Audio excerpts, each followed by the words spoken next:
Hello guys, അപ്പോൾ നമ്മൾ ഒരു പോഡ്കാസ്റ്റ് ചാനൽ തുടങ്ങിയിരിക്കുകയാണ്. ഇതിനകത്ത് നമ്മളുടെ മനസ്സിൽ വരുന്ന ഭയങ്കര ഇന്നസെന്റ് ആയിട്ടുള്ള കാര്യങ്ങൾ നമ്മളങ്ങ് തുറന്ന് പറയും. ജെന്യുവൻ ആയിട്ടുള്ള കാര്യങ്ങൾ നമ്മൾ പറയാൻ വിചാരിച്ചു. പിന്നെ നമ്മൾ ചൂസ് ചെയ്തിരിക്കുന്ന ടോപ്പിക് എക്സാം ഒക്കെ ആയതുകൊണ്ട് നമ്മുടെ യൂണിവേഴ്സിറ്റി KT യൂണിവേഴ്സിറ്റി, നമ്മുടെ സ്വന്തം കേരള ടെക്നിക്കൽ യൂണിവേഴ്സിറ്റി, മനുഷ്യന്റെ പേര് കൊണ്ട് കളഞ്ഞ യൂണിവേഴ്സിറ്റി. അപ്പൊ നമ്മുടെ KT യൂണിവേഴ്സിറ്റിനെ കുറിച്ചാണ് നമ്മൾ ഇന്ന് സംസാരിക്കാൻ പോകുന്നത്. അപ്പൊ നമുക്ക് പറഞ്ഞു വരാനാണെന്നുണ്ടെങ്കിൽ ഫസ്റ്റ് ഇയർ വന്ന കാര്യം മാത്രം എനിക്ക് ഓർമ്മയുള്ളൂ. നിങ്ങൾക്കോ? ഞാനിപ്പോ അതുകൊണ്ട് തേർഡ് ഇയർ കഴിയാൻ പോയിരിക്കുന്നു. പക്ഷെ ഈ 3 വർഷത്തിനിടയിൽ എനിക്ക് എന്ത് കിട്ടി? ഒന്നും കിട്ടിയില്ല.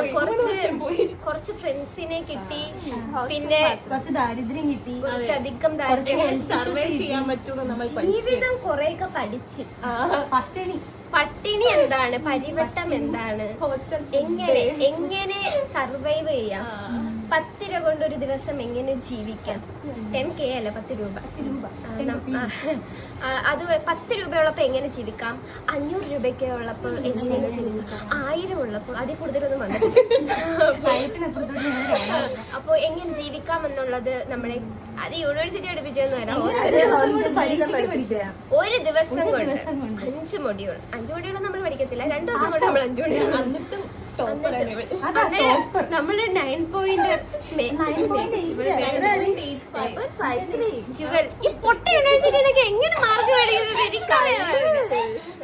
നമുക്കതൊന്നും ഇഷ്ടമല്ല. നമ്മൾ പാസ്സായത് കഴിവുണ്ട്, പഠിക്കാത്തതാ. അപ്പൊ നമ്മൾ ഈ ടോപ്പിക്കിന്ന് ജുവലിനെ ഒഴിവാക്കരുത്. അപ്പൊ ഗൈസ്, അപ്പൊ നമ്മുടെ യൂണിവേഴ്സിറ്റി KT യൂണിവേഴ്സിറ്റി പറയാനാണെങ്കിൽ ഒരുപാടുണ്ട്. ഇപ്പൊ ഇന്ന് റീവാലുവേഷന്റെ റിസൾട്ട് വന്നിട്ടുണ്ടാവും. പക്ഷെ അല്ല, അങ്ങനല്ല. റിസൾട്ട് നാളെ നമ്മള് റീവാലുവേഷൻ രജിസ്ട്രേഷൻ തുടങ്ങും. പക്ഷെ ഇതിന്റെ ഇടയിൽ സപ്ലി വന്ന കുറെ പാവപ്പെട്ട മനുഷ്യന്മാരുണ്ടാവും. അവിടെ ഈ പാവപ്പെട്ട മനുഷ്യന്മാർ എന്ത് ചെയ്യും? സപ്ലിക്ക് അപ്ലൈ ചെയ്യും, റീവാലുവേഷനും കൊടുക്കും. എന്നിട്ടും ഈ നമ്മുടെ നന്മ നിറഞ്ഞ KT യൂണിവേഴ്സിറ്റി അപ്പോഴൊന്നും റീവാലുവേഷന്റെ റിസൾട്ട് പബ്ലിഷ് ചെയ്തില്ല. അപ്പൊ ഈ സപ്ലി വന്ന പിള്ളേര് കഷ്ടപ്പെട്ട് പഠിച്ച് എഴുതി കഴിഞ്ഞ് വരുമ്പോഴത്തേന് വെറുതെ ഒരു ആവശ്യമില്ലാത്ത ആൾക്കാരെ അങ്ങ് തോൽപ്പിച്ചു. എവിടുത്തെ പരിപാടി ഇതൊക്കെ? ഏതെങ്കിലും യൂണിവേഴ്സിറ്റി നടക്കുവോ? നിങ്ങൾ എന്തുവാ, നിങ്ങളൊരു തിരുവനന്തപുരത്ത് ഒരു സ്ഥലം എടുത്ത് കല്ലിട്ടെന്നും വെച്ച് നമ്മളെ കയ്യിൽ ഇങ്ങനെ പൈസ മേടിക്കണോ? ഒന്നുമില്ല. അത് കേൾക്കണം. അവിടുത്തെ ടീച്ചേഴ്സിന്, അവിടുത്തെ സ്റ്റാഫിന് സാലറി കൊടുക്കാൻ പൈസ ഇല്ലെന്ന് പറഞ്ഞൊരു ന്യൂസ് കണ്ട് പിറ്റേന്ന് വേണ്ടേ അങ്ങനെയൊക്കെയാണ് ഇവർ സാലറി കൊടുക്കുന്നത്. എന്നിട്ടും ഈ യൂണിവേഴ്സിറ്റി പഠിക്കാൻ ഇപ്പോഴും പിള്ളേര് നമ്മളെ പറയണം. നമ്മൾ പെട്ടു. ഞാൻ പിന്നെ ഒരു വഴി ഇല്ലാത്തത് കൊണ്ട് പെരുവഴിയാണല്ലോ നീറ്റൊക്കെ എഴുതി പാളീസായപ്പോഴത്തേന് ചുമ്മാ ഒന്ന് വഴി കൂടെ പോയി. 2 മാസം ഞാൻ ക്രാഷ് കോഴ്സിന് ഞാൻ നീറ്റ് റിപ്പീറ്റ് ചെയ്തിട്ട് 3 ദിവസം കൊണ്ട് മാത്സ് പഠിച്ചു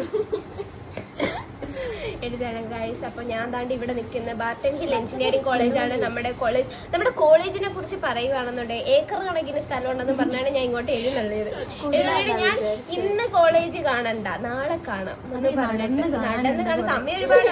9 മണിക്ക് ക്ലാസ്സിൽ കയറണം, 8 മണിയാകുമ്പോ 1 മണിക്കൂർ കൊണ്ട് കോളേജ് ടൂർ ഫുൾ പ്ലാൻഡ്. ഇറങ്ങി വന്ന് തീർന്ന് എന്റെ ഞാൻ അപ്പുറത്തോട്ട്. പക്ഷേ നമ്മുടെ പിള്ളേരൊക്കെ അത്യാവശ്യം വൈബാണ് കേട്ടോ. അതുകൊണ്ട് നമ്മളിങ്ങനെ രസിച്ചങ്ങ് പോന്നു. പിന്നെ അപ്പൊ അങ്ങനെ അപ്പൊ ഞാൻ ഈ കോളേജ് ലൈഫ് ഞാൻ ഉദ്ദേശിച്ചല്ല കിട്ടിയത്. അപ്പൊ ഞാൻ വിചാരിക്കും എങ്കിൽ എന്തുകൊണ്ട് നമുക്ക് MTech എടുത്തിട്ട് നല്ല കോളേജ് ലൈഫ് ആസ്വദിച്ചായിരുന്നു. ഇനി അവിടെ ചെന്നാൽ ഇങ്ങനെ ഇതോടെ ഞാൻ പഠനം. നിങ്ങളോ? നമ്മളെല്ലാം പഠിത്തം അവസാനിപ്പിച്ച് നമ്മൾ ഇവിടെ ഇൻഡിപെൻഡന്റ് ആവണം. അത് കേൾക്കുമ്പോ സത്യത്തിൽ ഇതാട്ടോ നല്ലത്. കുറച്ചും കൂടെ വീട്ടുകാരുടെ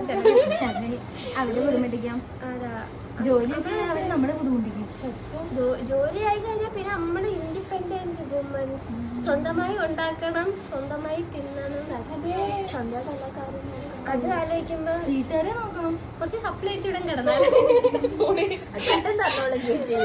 അപ്പൊ ചോദിക്കാതെ ഈ KT യൂണിവേഴ്സിറ്റിയിൽ ഇരിക്കുന്ന ആരാണെങ്കിലും ഇങ്ങനെയൊന്നും കാണിക്കരുത്. കാരണം നിങ്ങളോടൊക്കെ കുറച്ചു കാലം കഴിയുമ്പോൾ ദേവൻ ചോദിക്കും, നിങ്ങൾക്കും ഉണ്ടല്ലോ പിള്ളേർ, നിങ്ങളുടെ പിള്ളേരൊക്കെ വല്ല യൂണിവേഴ്സിറ്റി കയറുമ്പോൾ ഞാൻ അതിന്റെ ചെയർമാനോ അതിന്റെ മാങ്ങയൊക്കെ ആയിട്ട് നോക്കിക്കും എല്ലാത്തിനും തൂത്ത് വരും. ഞാൻ ഇങ്ങനെ നോക്കും, പിള്ളേരുടെ പേരൻസിന്റെ ലിസ്റ്റ് എടുത്തിട്ട് നിങ്ങളുടെ പേരൻസ് KT യൂണിവേഴ്സിറ്റിയുടെ അടുത്തൂടെ പോയിട്ടുണ്ടെങ്കിൽ നിനക്കെല്ലാം സപ്ലൈ എഴുതിക്കോന്നിയേക്കാം. പക്ഷെ ഞാനത് ചെയ്തിട്ട് പറയുന്നുണ്ട്. അപ്പൊ നമ്മള് കീം എഴുതിയ കുട്ടികളോട് എല്ലാം അറിഞ്ഞിട്ടേ വരാവൂ. എല്ലാം അന്വേഷിക്കണം. കോളേജ് പ്രത്യേകിച്ച് അന്വേഷിച്ച് കണ്ടുപിടിക്കണം. ഞാൻ ഇത് ഹിൽ സ്റ്റേഷൻ ആണെന്ന് പറഞ്ഞുകൊണ്ട് വന്നത് കുന്നിന്റെ മണ്ടയിൽ. പക്ഷെ ഈ കുന്നിന്റെ മണ്ടയിലൊക്കെ ഇരിക്കുന്ന കാക്കായിട്ടും കയറി അണച്ചണച്ചല്ല. പക്ഷെ നമ്മുടെ കോളേജ് കുഴപ്പമില്ല, പരിപാടിയൊന്നും ഇല്ല, ശല്യമൊന്നും ഇല്ല. അതറിയാലോ. പരിപാടി നമുക്ക് യൂണിയൻ ഇല്ലായിരുന്നു കൈസ്. അപ്പൊ യൂണിയൻ വന്നപ്പോഴത്തേനും നമുക്ക് പരിപാടി ഇത് നമ്മൾ പറഞ്ഞില്ല എന്നുകൊണ്ട് പിന്നെ ആൾക്കാരൊക്കെ നമ്മളെ വന്നിരിക്കും. നമ്മള് പരിപാടിക്ക് പോകട്ടെ. നമ്മള് പരിപാടിക്ക് അത്യാവശ്യം നമ്മള് പോകലുണ്ട്. ഞാൻ വീഡിയോ എന്റെ യൂട്യൂബ് ചാനലിൽ പോയി കഴിഞ്ഞാൽ നിങ്ങൾക്ക് എന്റെ കോളേജിനെ കുറിച്ചുള്ള എല്ലാ വിശേഷം, എന്റെ ജൂനിയേഴ്സ് ഒക്കെ എന്റെ വീഡിയോ കണ്ടിട്ടാണ് വന്നതെന്ന് അവരെന്നോട് പറഞ്ഞു. എനിക്ക് ഭയങ്കരമായിട്ട് സങ്കടപ്പെടുന്നുണ്ടത്. കാരണം ഞാൻ എല്ലാത്തിലും ഇങ്ങനെ എക്സ്പാൻഡ് ചെയ്താണ് കാണിച്ചോണ്ടിരുന്നത്. ആ വീഡിയോ കാണുന്ന പിള്ളേർ ഇപ്പോൾ ഉണ്ടെങ്കിൽ എന്നെ ഒന്ന് അടിക്കും. അപ്പൊ ഇത് നമ്മൾ എന്താണേലും പോസ്റ്റ് 6 മിനിറ്റ് ഇരുന്ന് വള സംസാരിച്ച് എനിക്ക് ഭയങ്കര നമുക്ക് ഭയങ്കര ഞങ്ങൾ സത്യത്തിൽ KT വന്നതിന് ശേഷം നമ്മൾ ഭയങ്കര കഴിവുകളാണ്. എനിക്കൊക്കെ ഇഷ്ടം പോലെ കഴിവ്.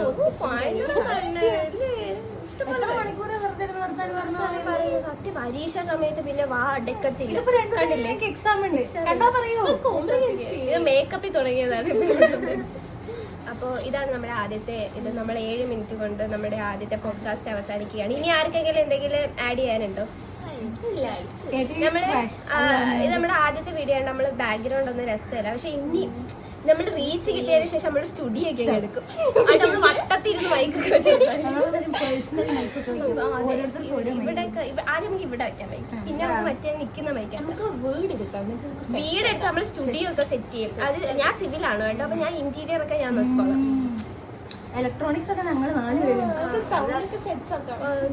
പേരും.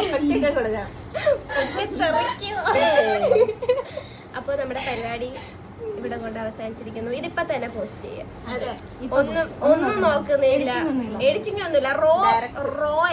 എഡിറ്റ് ചെയ്യാനൊന്നും വയ്യടെ. അല്ലെങ്കിൽ നമ്മള് ഭയങ്കര ജെനുവിൻ അല്ലാത്ത പോലെ തോന്നും. ഇത് ജെനുവിൻ സാധനങ്ങൾ, ഒരു ആർട്ടിഫിഷ്യാലിറ്റി ഇല്ല. ഓക്കെ ഗൈസ്, അപ്പൊ നമ്മുടെ പോഡ്കാസ്റ്റ് ഇവിടെ അവസാനിപ്പിച്ചിരിക്കുന്നു. ശുഭദിനം, ശുഭനിദ്ര, വേറെ ഒന്നും ഇല്ലെങ്കിൽ എന്റെ കയ്യില് മൈലാഞ്ചിയുടെ